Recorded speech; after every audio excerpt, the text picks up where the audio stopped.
Hello, everybody, and welcome back to the ARP Neuro Show. My name is Jake. I'm your trainer, and also with us, as always, is Matt Dell. Matt, good to see you again. We have a good guest on today, so what do you think? Let's get started. Loving it. Loving this time frame. I'm wide awake. I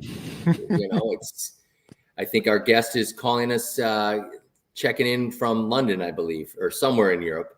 Very cool. We need more people from Europe so we can get better bedtime and not miss the football. I love it. It's a perfect timing for this. So good stuff. I love it. Let's fire it up. Yeah, let's jump right in and kind of go through a little bit background of ARP Neuro, who we are, the technology before we get to our guest. Technology has been around for 20 plus years, helped support professional athletes, weekend warriors, university, college athletes, and we're continually working and trying to educate on the different conditions, protocols, and really it's about training and educating people that this technology is available. So you can go to the next slide. Like I mentioned, kind of all over. Our guest today, very excited, professional golfer. We're going to talk a little bit about to him, get his background, find out how he discovered ARP, and a little bit about how he utilizes the technology, both the RX and the PRS. You know, next slide. We have two different products. We've got the RX 100, which is a class 2 medical device, does contractions of up to 500 times per second, and the PRS, which is same technology, and that's an over-the-counter, contracts about 245 contractions per second. This is, as I mentioned, this is our guest today utilizes both the RX, which you can see on the left here, with a lineman, Lane Johnson, who is playing tonight in Tampa. Hopefully they get a W, as well as utilizing the PRS pregame and when he's on the road. Go to the next slide.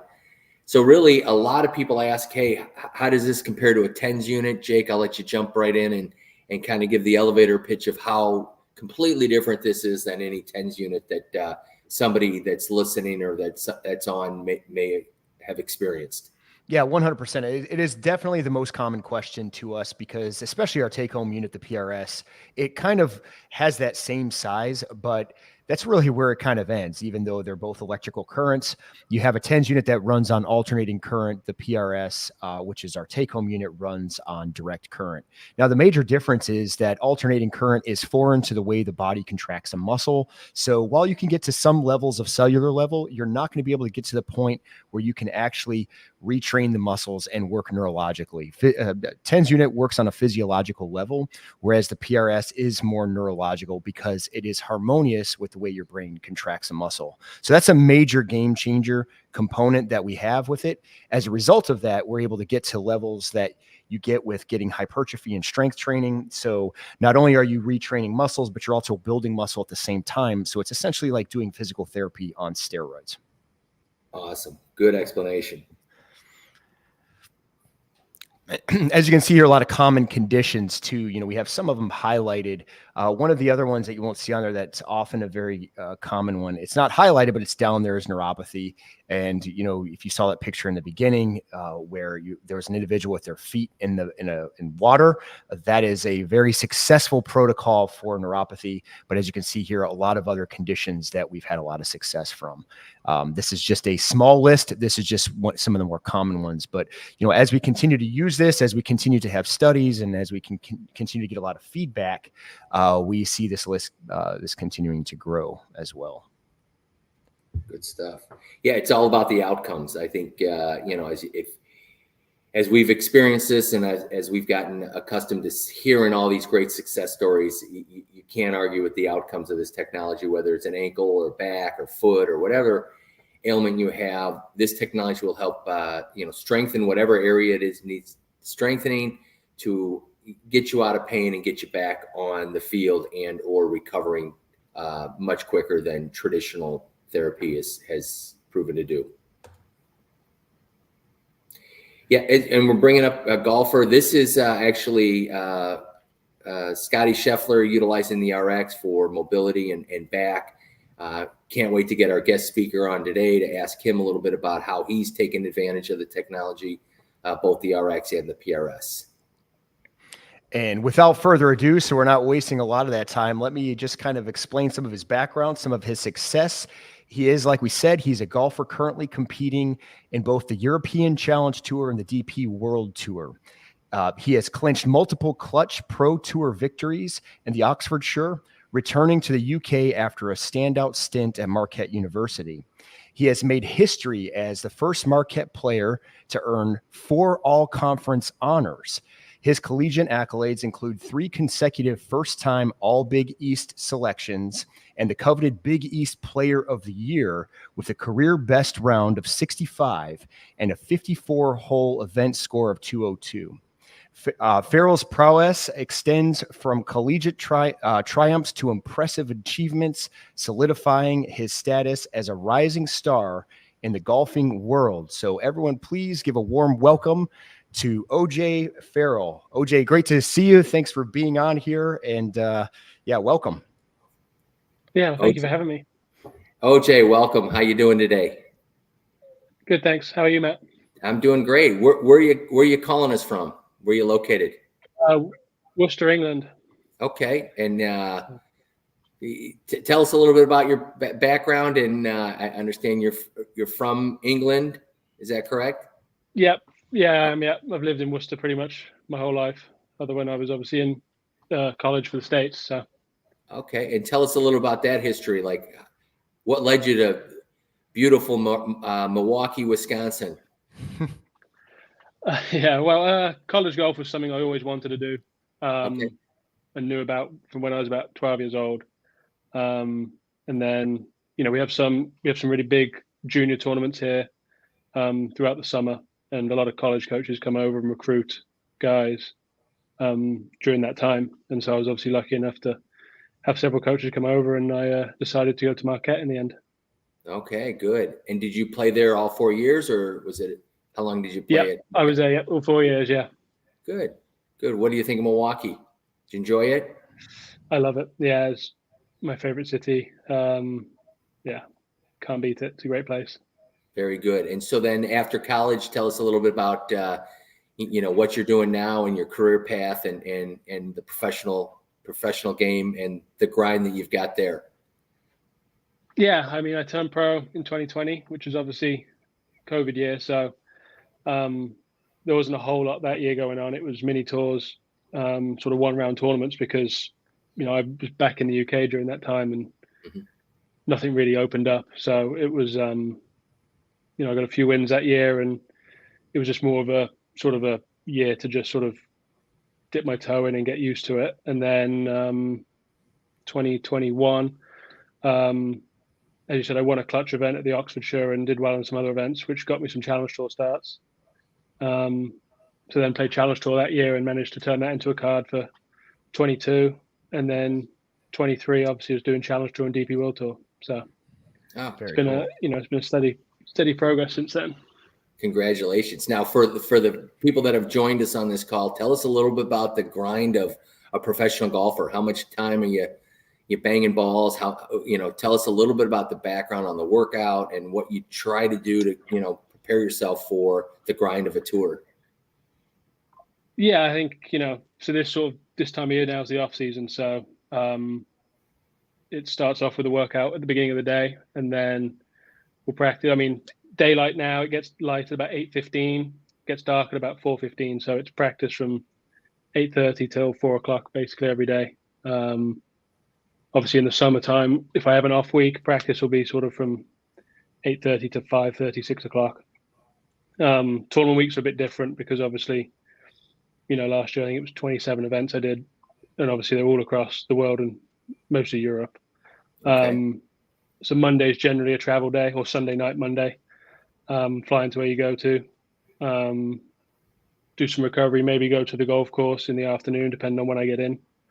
But then sort of, Tuesdays sort of get to the course as early as possible, 7 o'clock. If I haven't seen it before, you're playing 18 holes to get a feel for it, and then practice all afternoon. And then Wednesday, it depends if you're in the pro-am or not, but you'll generally practice all morning. If you're in the pro-am, you play in the afternoon. If not, you'll do a little bit of practice and again in the afternoon, but try and finish up as early as you can to get some rest. Yeah. So it sounds for the like tournament week.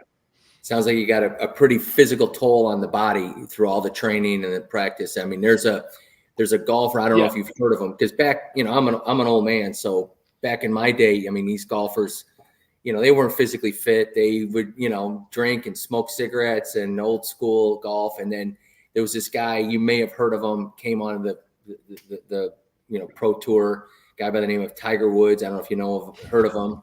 But he basically brought athleticism into the game and completely changed it. So guys like my brother, who was a professional, a pro running a course, played college golf. I mean, he could get away with hitting it 230 off the tee and, had great success. And now guys like you are coming in and it's so physical. Tell us a little bit about that grind and the commitment and some of the challenges physically that you have to deal with on a day-to-day basis. Yeah, like you say, it's definitely become a more athletic sport. I mean, everybody's hitting the ball further. Everyone trains a lot in the gym. Our training consists of sort of 6 workouts a week, and they're tailored a little bit and change a little bit, obviously, between off weeks and tournament weeks. Mm-hmm.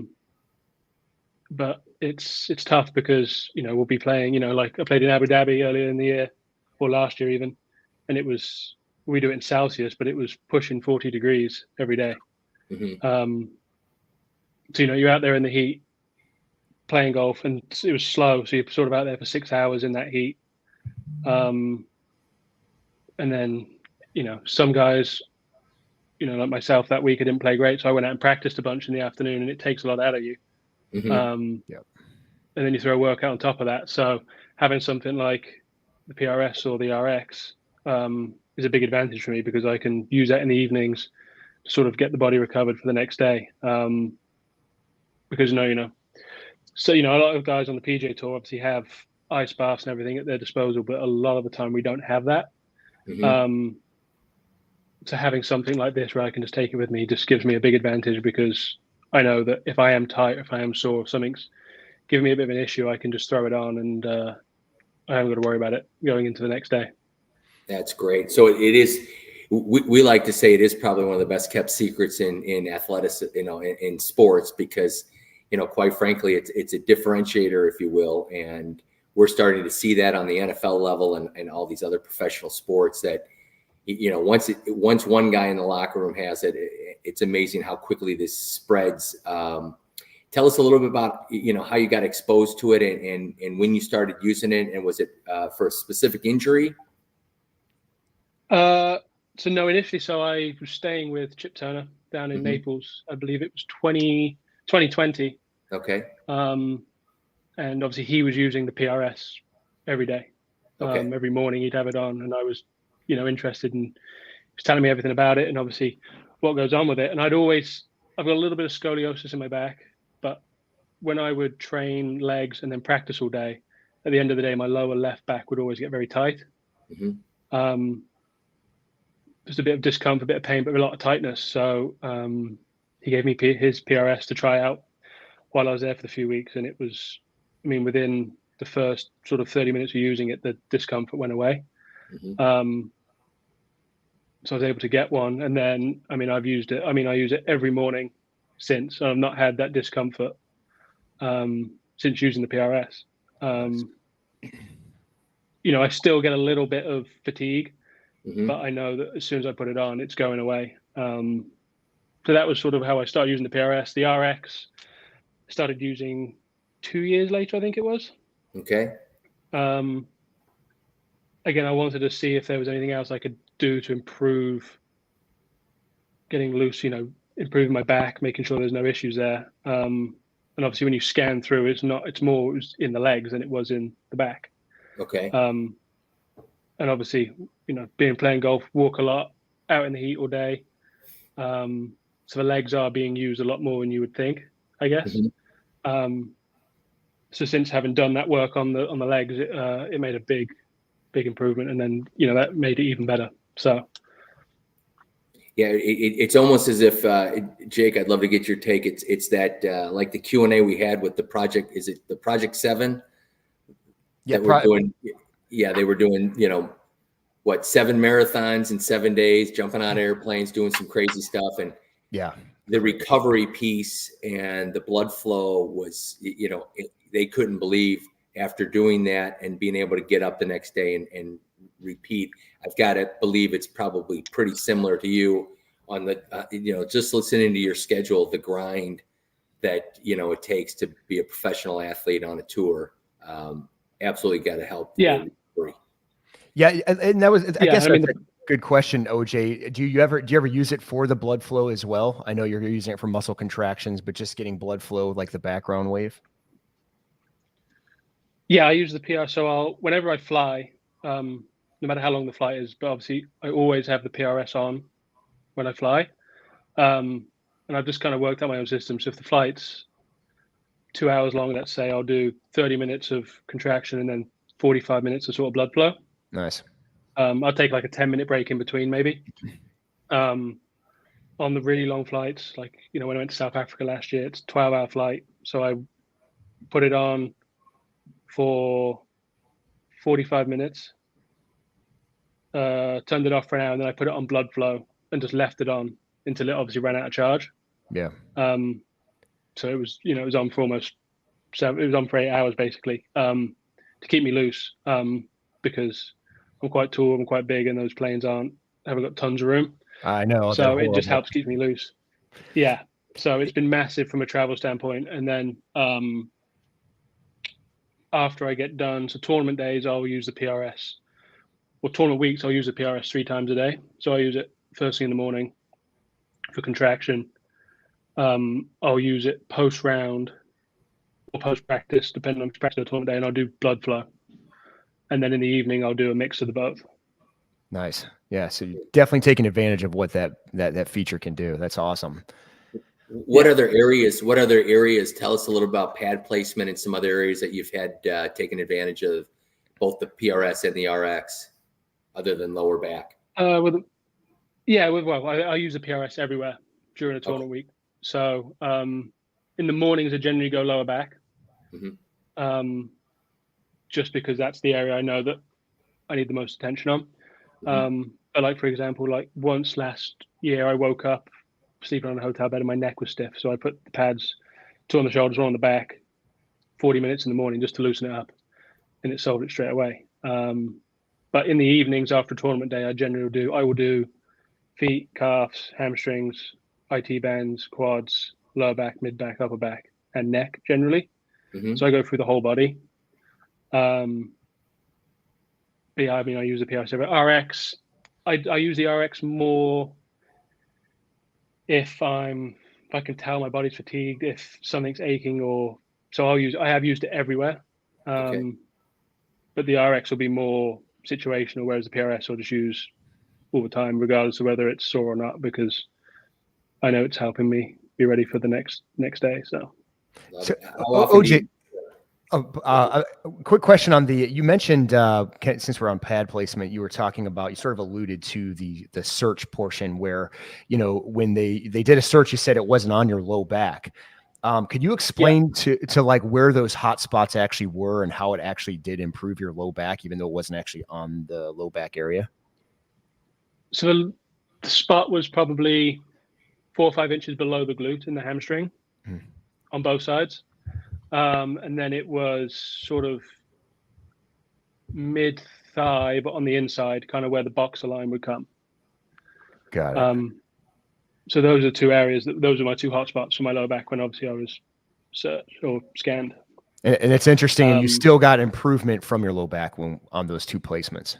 Yeah, it was, I didn't have discomfort because of the PRS, but my range of motion changed dramatically, which was, that's massive really when you think how much sort of movement and motion you need in golf. Sure. And it completely took it away. So, and then obviously, last year I had quite a bad back injury, sort of mid-season. Did it working out, just kind of came out of nowhere, and put the RX on immediately for a week. I mean, I couldn't move for like 2 days, but I had the RX on doing whatever I could. by the end of the week, I flew to the next tournament to play. Wow. I wasn't 100%, but I wouldn't have been anywhere near able to play had I not had the RX there. And then, obviously I don't travel with the RX. I'm worried that going to these foreign countries, one of these countries is going to say we're not allowing that to go on the plane. It does look like a bomb. Yeah, it's a little bit. I'm like, someone's going to be like, no, sorry. Yeah. And so then I went that week, and then it gets banged up or something, right? Yeah, for sure. Yeah, exactly. Yeah. And I have to travel with a lot of luggage anyway. So it's like trying to manage everything isn't always easy. So, but I took the PRS with me and obviously, got me through the week, but I was told to go and work out at the end of the week. Did that, and it actually made my back worse. And flew home and kind of thought that my season was going to be done, to be honest with you, because if I hadn't got the PRS, I wouldn't have been able to drive. It was a 3-hour drive from the course to the airport. I don't think I'd have made it to the airport because I just was in so much pain. But I had the PRS on for the whole 3 hours, like just cranked all the way up. Got home and then used the RX. I mean, I was using it up to twice a day, basically, for the next 10 days and was good to go then. I was like normal. So it was, it was pretty remarkable because how quickly it can work. That is awesome. It kind of speaks true to what we talked about too. A lot of times where you're having a lot of low back pain, usually we always say that that's oftentimes just a symptom. There's some other breakdown.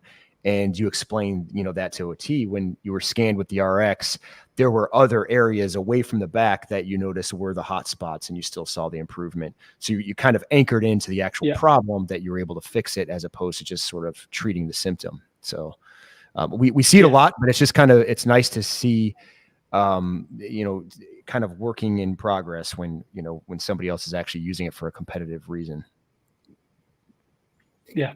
It's been so. OJ, have you ever used a foot bath or used for a foot bath or hand bath at all? No, I haven't done that yet. Okay, all right, good. Is that a challenge, Matt? You want him to use it for a foot bath? I mean, I think as much walking and as much as you're doing, I can't imagine those. The feet have to take a pretty big abuse. I got to believe, but. I noticed the logo on your shirt. What is that logo? On your left? Oh, it's the Mizuno logo. Okay. And are you affiliated with Mizuno at all? I am, yep. So I'm a contracted player for clubs and apparel. So if you let whoever your sponsor know, I mean, I play with Mizuno, so that's the reason I asked. I recognize the logo. If they're looking for an 8 handicap, in his late 50s, give me a call. They were hand-me-downs from a good buddy of mine who buys new clubs every year. So I think I bought them off of him used, but you can throw me a bone if you want to introduce. I'll offline. You need some new ones. I'll give you my email and phone number if they want to get a hold of me. I'm working hard, but I don't want to practice. I don't want to do as much as you do. I only want to play a couple times a day, and I won't hit the range except for a few swings. You just want the free gear. I need the free gear. I just want to get out there and grind and gamble. And I like my handicap right where it is. If I get any better, then it'll cost me too much money. So, that's the reason. You just don't want you don't want it to cost you too much money. Correct. Yeah. Love it. So have you had any feedback from other players that see you with this unique device? What kind of feedback do you get from other guys on the tour? Everyone asks. I mean, I have the logo on the bag as well, so it gets a bit of conversation. I think a lot of people don't understand until they use it, which is the biggest thing, because I explain it and they're like, oh, it's like a TENS unit. I'm like, no, it's nothing like a TENS unit. So until I think they use it, they don't realize what it can actually do. But everyone seems interested and intrigued by it. Yeah, I think we've had so many players. I think we were looking earlier for a video. I think he's Jonathan Vega. I don't know if you know that name. I think he's on the tour. I think he had elbow surgery and uses the PRS to warm up as he came back. from golfer's elbow is huge. You know, we get a lot of kind of weekend warriors and guys in the game. You know, I'm assuming that's because they're holding the club too hard, the gripping too hard. At least the weekend warriors. You know, just until recently, I realized that you're really not supposed to hold the club that hard. I gripped it like, you know, it was a baseball bat. But anyways, so golfer's elbow is big. Jake, tell it. I mean, maybe you can explain golfer's elbow versus tennis elbow. It seems to be a little bit different. Can you explain a little bit about that? Yeah, so it's more going to be on the medial portion of the elbow, whereas tennis elbow is more the lateral. And I mean, treated very similarly. It's just a matter of surrounding that area. Usually a hand bath will be successful for both of them. Mm-hmm. Pad placements kind of vary, you know, and we do have videos sort of explaining the two of them. Yeah, it could be a long process without this technology. You know, using it, we've seen it kind of clear up pretty quickly.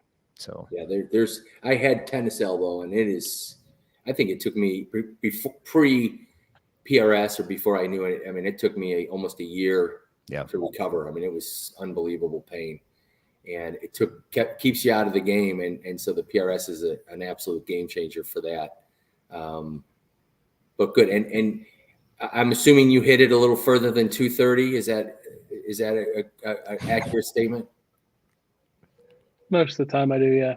Yeah. What is, out of curiosity, you know, for our listeners and everybody on, what is your average drive? Just out of curiosity, you seem like a big guy.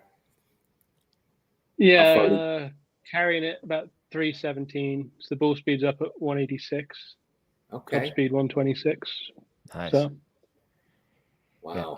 Yeah. And you started at a very strange time. I mean, you mentioned, you kind of skipped over it quickly, but you know, COVID must have been tough to start your pro career. Can you talk about that a little bit? How was it like kind of starting off when everything was just sort of shut down?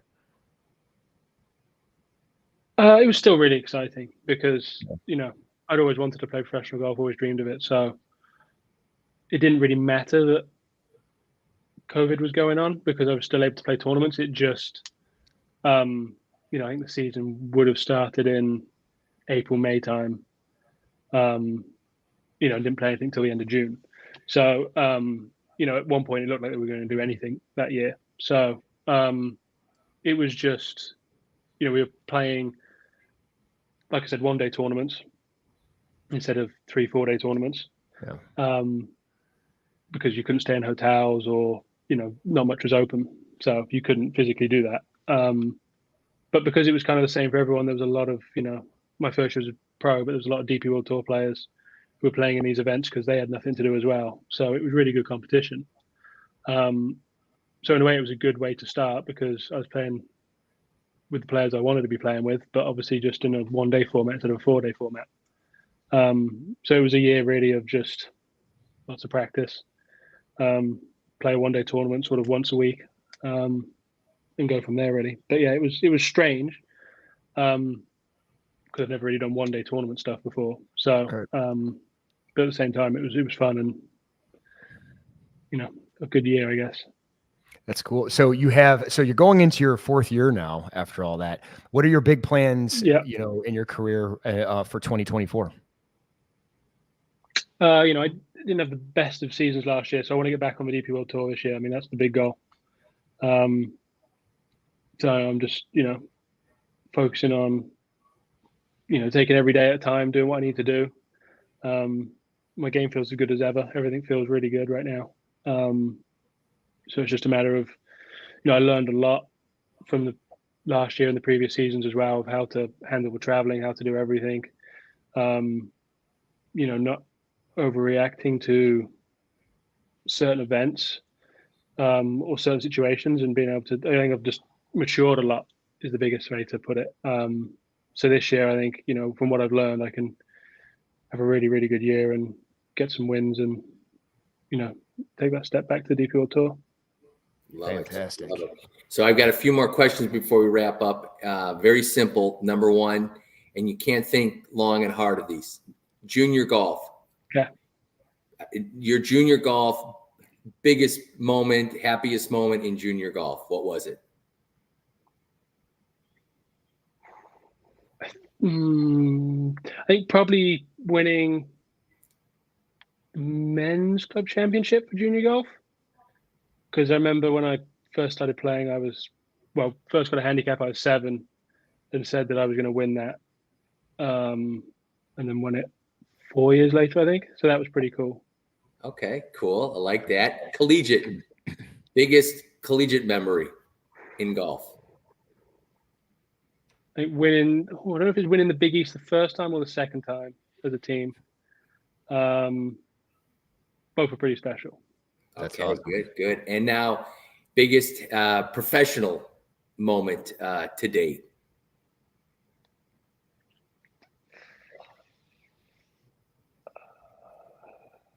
I'll say getting my first win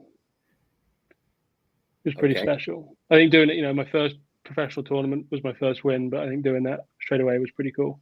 Okay, and what I've tournament had was some that? good moments so far. Where was that? Where was that It was a at? Clutch Pro Tour tournament. Okay. It was at, what course was it? It was at Sandwell Park Okay. on the Clutch Pro Tour. Very good. Well, good. I wanted to throw that out just to try to challenge and get you thinking through the past, because it sounds like you've had an incredible journey through this process.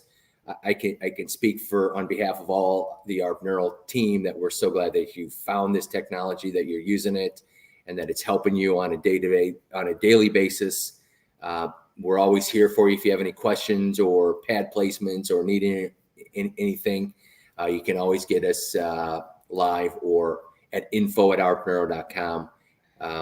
We can't thank you enough for taking time out of your schedule to spend 30 minutes with us to share with our audience a little bit about your experience using the RX and the PRS. And we wish you absolutely all the best in your career. Absolutely. Have a great 2024, OJ. Yes. Yeah, thank you very much. Thank you for having me Good on. stuff. And I'll get you my contact information for that Mizuno sponsorship offline. Perfect. I'm right. sure they'll be happy to help you out. All right. He'll take all Have the a good- defect stuff. Yeah. All right. Thanks. Okay. Have a good one. Take care, you too. guys.